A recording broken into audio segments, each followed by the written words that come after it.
Hi, everybody. Lynn Louise Wonders here. I am really excited to be meeting with Kerri Anderson here today. You probably all know Kerri from the group on Facebook. She's a licensed marriage and family therapist, a registered play therapist supervisor, and you can get in touch with her if you want to after this interview at AndersonCounselingWellness.com. She's located in Connecticut in private practice, and her specialty expertise is around family systems theory. And over the last several years, lost count, in working with supervisees, helping therapists to get work towards licensure and work towards their registered play therapist credential, I've noticed that a lot of therapists really don't have this foundation of understanding family systems theory and why it's so important. If we're going to be working with children, we have to understand this theoretical construct and understand why it's so important to include at some level the family in the child's therapy. And so this is Kerri's expertise. So I have some questions here I'm going to ask Kerri. I want to hear what she has to say. This won't be a very long video, but we just wanted to hit some highlights. Kerri actually is developing a series of trainings on this very topic for you so that you can get this training online and have this under your belt to enrich the work that you're already doing with children and families. So Kerri, why don't you just talk a little bit to us about how family systems is different than just bringing parents into the playroom and including them. So kind of talk about the difference between those two concepts. Yeah, totally. They're both really important, right? Including the family in whatever way is really, really important. But doing it from a systemic frame really is purposeful. It's viewing the family and it's really conceptualizing what's going on with the family. And then that tells you who should be in the room. What are you doing and how are you viewing the problem, the presenting problem or the symptom? You're viewing that, conceptualizing that, and using the family members and who's showing up really purposefully. So it's not just including the family in your help with the child, it's including the family in you helping the family system managing the symptom in a different way. So I think it would be helpful if you could talk to everybody who's watching this, and some of this will be review for a lot of people, but I think it's really good to go back to basics anyway. Yeah. And for those who aren't familiar, it'll be very important. Okay. Can you just explain that base underpinning of family systems theory that basically addresses that we don't treat an individual in a vacuum? And talk about what you mean by the system. So without going into the whole like cybernetics of where this all comes from, that's where it comes from. So family system is really paying attention to how systems themselves, outside of like the human parts of them, the actual systems work, and taking like what's from there into and applying it to the families. So family therapists who are systemically trained really look at the symptom, especially the structural family therapy is what I'm trained in. We look at the symptom as a function. There's a function for it that helps the family maintain their boundaries, their rules, their roles, whatever the thing that sort of keeps them in their status quo, keeps them there. There's a reason that the symptom is going on. So we can't just look at the child or look at whoever's showing up with the problem and treat the problem, because it's like kind of a little bit like whack-a-mole, right? So we can treat the symptom, and then if we don't figure out the why for the symptom, another symptom is going to pop up. So it's kind of like we have to do a little bit of both, treating the symptom with the child and the family, but also paying attention to the function it served for the whole system. And when you help me explain this, if this isn't correct, but my understanding is that when we treat the whole, well, let me say it this way. If we only treat one part, like if we were to, like if something was going on with this hand and we only treated this one finger, whatever we do to this finger is going to affect the whole of the system one way or another.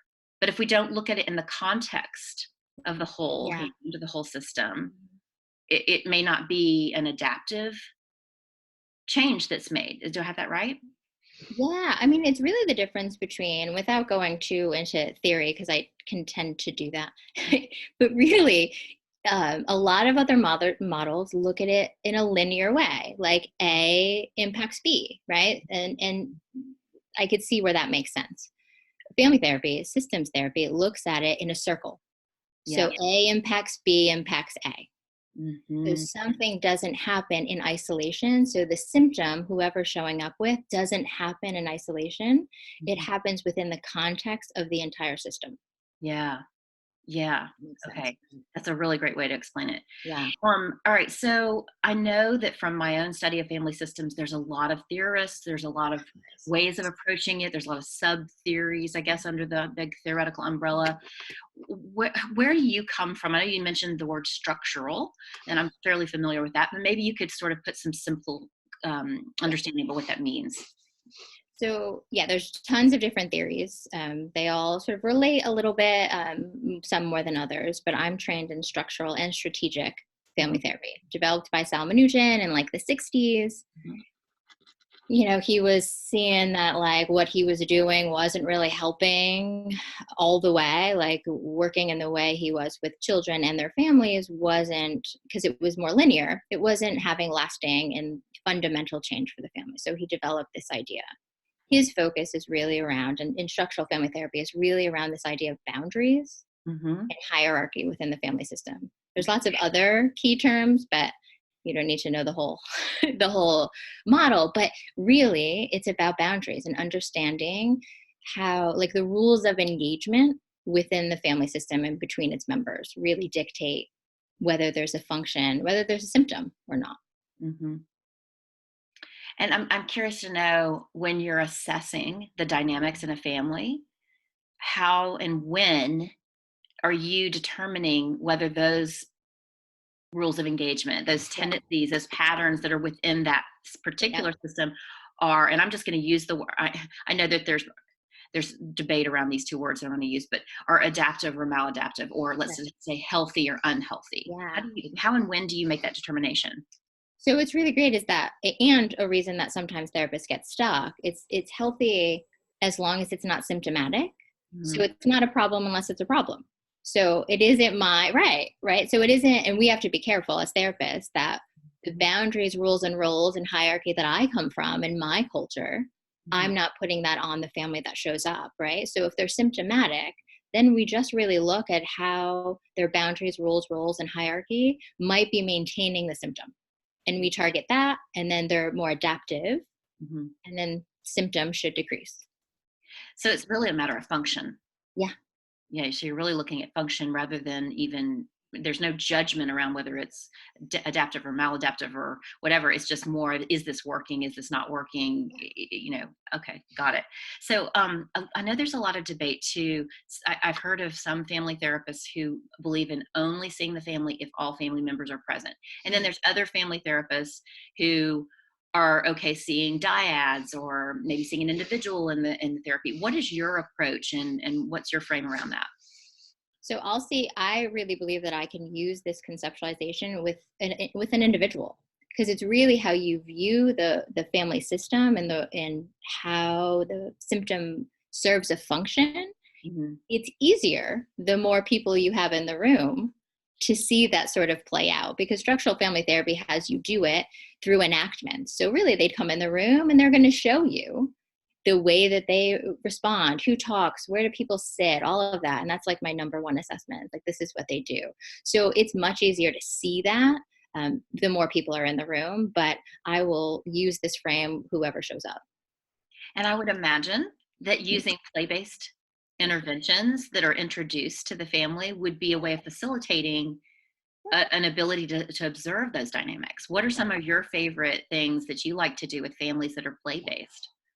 So even the beginning, so the assessment when they come in sort of, I have my seats placed in a certain way, so it'll help me see who sits where and who does what. And I'm looking for who speaks and who doesn't talk, who interrupts, like all of those sort of dynamics, because that helps me understand the boundaries. But then, we'll maybe toss a ball around, as we're chatting, right? So we're doing that connection based. We're doing, just tossing something back and forth. But who doesn't want to toss it, or who is the one who's always trying to grab it first? So even just doing something really playful is helpful just to see that initial assessment. Using my, this might not be the initial session. Oh, but maybe it will. Like, we go over to my puppet theater and say, like, just show me like a day in your life, right? Show me what's going on. So they can show me using puppets depending on the age, of the kid, but most kids will do it anyways, even regardless of age. And then what do the parents do? How do they handle being playful? All of that is just information that lets me understand their boundaries. And so how do you, curious to know, and I'm sure it depends on the family and what's presenting, but how directive or non-directive are you? And I would imagine at different stages of the therapy, that would vary. Right. So this is where the two, structural family therapy and play therapy sort of are more integrative for me, because structural family therapy, like the therapist has an active role. We're having them enact things, and then we're shifting the boundaries, rules, and roles hierarchy through reenactments. So we're sort of restructuring what's going on and having them redo things. So I do that, but I don't do it as directive as, say, Minuchin did. I do it in a more sort of playful way, sometimes really non-directive, sometimes really just sort of setting things up and just seeing what happens, but setting them up in a purposeful way to shift boundaries. But sometimes I am directive, like, okay, how about we change seats? You sit there, you sit there. Okay, let's continue chatting. Yeah. So it's like a mix. It's really an integration for me. Okay. Interesting. So you've got a training coming out. Yeah. Tell us a little bit about the training that you've developed. So the training is really about understanding why it's so important to have an understanding of why we want the family in the room and how that really is going to shift the bigger picture. And really be helpful to not only the child, but the whole family. Understanding that, why we do it. A little bit about understanding play therapy, and then really the integration of those two. Some interventions on what to do and how to integrate those things in a basic way without having to have all of the training in family therapy that I do. But just having a little bit of understanding and doing these interventions in a different way could give you more information and be helpful for the family. It sounds And like then also really where points that therapists get stuck. Because I think that's a big thing. If we don't understand the boundaries, rules, roles in the family system, we actually can inadvertently, in all of our helpfulness, inadvertently maintain the problem that they're trying to solve. And I'm wondering, sometimes do you have to watch out for getting pulled in to the family? Because I know about joining with the family to some degree, but at the same time, you would want to be careful that you're not getting pulled into those dynamics that we actually want to help shift, right? Right. And that's where I notice, and in the people that the therapists that I work with, a lot of times we get stuck. And if we don't have that wide angle lens of understanding the family system, we can get really stuck. I keep trying, but like nothing is moving. Well, then we've either overjoined or we've gotten into a place where actually the solution isn't going to solve the problem because we're maintaining it. So it sounds like this training is going to be a combination of theory and interventions and some skills and methods. Right. Okay. And I know also that you are available for consultation, and I've referred a number of people to you because I think that when people do get stuck, that's a good time to go and get consultation. Right. So tell us a little bit about what consultation with you looks like and how people could get in touch with you for that. So they can get in touch with me through the website. I think we're going to link that below, so they can sort of follow that, and they'll give all the instructions on sort of emailing me and the like. Really, consultations are virtual in this way, and then we can talk about these stuck points. We can talk about interventions. We can talk about that. But really, my expertise is like, how do I get the family in the room? I really think I need to get the family in the room, but I don't know what to do. How do I get them? How do I sell this to mom and dad or guardian?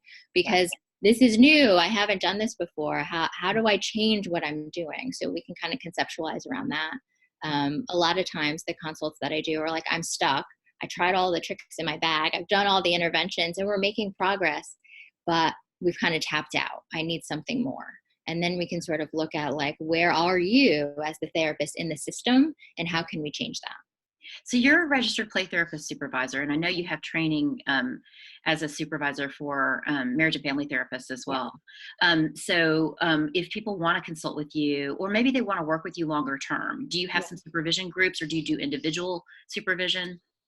I do. I do individual supervision for both clinicians who want to become a registered play therapist. So I offer virtual or in person for that. And also, I'm an AMFT approved supervisor. So I do supervise MFTs working towards their licensure here in Connecticut. But I also, offer consultation outside of those two goals. And this is just a side curiosity, but in order to be to provide marriage and family therapy supervision, is that state by state, or is it there? I mean, could you supervise marriage and family therapists in other states? Do you know? It's typically state by state. Some states have more like lenient and allow outside of the state. Connecticut doesn't. Connecticut, we have pretty strict of what it needs to be. It needs to be in person. It needs to, so Connecticut, we're here. But I think it is state by state. But if someone doesn't know, like they can contact me and we can figure it out. Okay. All right, great. Well, thank you for being with us today. I'm really excited about your training. And what we'll do after we post this video is as soon as your training is ready and available, we'll include that link below Perfect. in the post too. All right. Thanks, All right, Kerri. great. Thanks.